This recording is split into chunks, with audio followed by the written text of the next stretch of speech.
Tem uma outra notícia, inclusive, o ex-ministro da Economia, Paulo Guedes, ele foi cortado da galeria de ex-titulares da pasta. O deputado Evair de Mello questionou a Fazenda sobre a ausência da fotografia do aliado de Jair Bolsonaro e recebeu a resposta de que os ministérios seriam distintos. Além disso, a pasta afirmou que não há uma norma interna que estabeleça procedimentos para a afixação desses retratos de ex-ministros, mas que a inclusão de Paulo Guedes será avaliada posteriormente. Começar essa com o Luiz Felipe Dávila. Barrados no baile, Dávila, por qual razão tiraram o retrato de Paulo Guedes? Simplesmente porque o dele era um superministério e, à época, mudaram o nome de Fazenda para Ministério da Economia? Talvez seja essa a justificativa?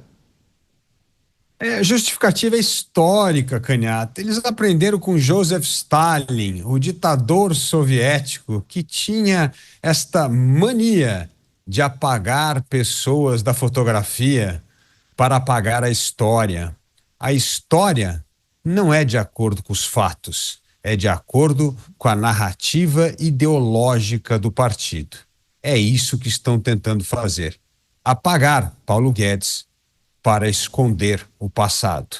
Aliás, esconder a herança bendita. Você, Mota, Fazenda tirando Paulo Guedes da galeria de ex-ministros, dizendo que o ex-ministro, na verdade, exerceu o cargo de chefe do Ministério da Economia, mas não há também a lista de ex-ministros do Ministério da Economia, né? Porque, na verdade, trata-se do mesmo ministério. Eu não sei avaliar o significado desse fato, Canhato, mas eu tenho certeza que o ministro Paulo Guedes não dá a mínima importância para isso. Hoje o Ministério da Fazenda tem um titular que não é economista e nem é da área. Mas esse não é o problema principal. O problema principal é que o seu antecessor foi Paulo Guedes. A situação do atual titular da pasta é a mesma daquele jogador da seleção brasileira que pegou a camisa 10 depois do Pelé. Pois é, agora, Beraldo, pode parecer uma coisa pequena, mas tem uma simbologia. Eu acho que é respeito, independentemente do partido, né, da gestão.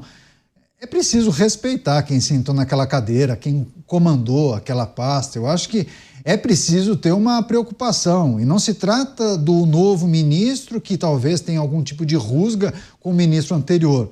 Tem os servidores que são concursados, né, o pessoal do cerimonial. Esses têm que zelar também pela memória, né, do Ministério.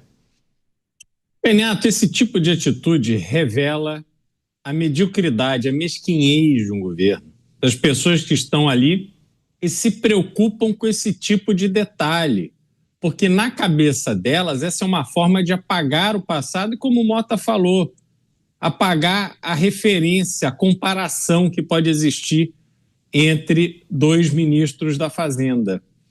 É absolutamente ridículo imaginar que alguém possa, num cenário em que o governo cria e recria ministérios ao seu bel prazer, fez isso agora, duplicando o número de ministérios, como se essa justificativa fizesse algum sentido. Isso realmente é uma tristeza que a gente vê nas atitudes que são tomadas de um governo que, na área econômica, não terá nada a mostrar. Aliás, é de se perguntar, Canhato, quando houve a transição do governo anterior para esse governo, o ministro Fernando Haddad fez o quê? Ele ficou sentado no sofá porque não tinha ninguém com quem conversar? Afinal de contas, o ministério que ele ia assumir havia sido extinto? Não. Ele fez a transição com os representantes do Ministério da Economia. Ele fez a transição com o próprio ex-ministro Paulo Guedes.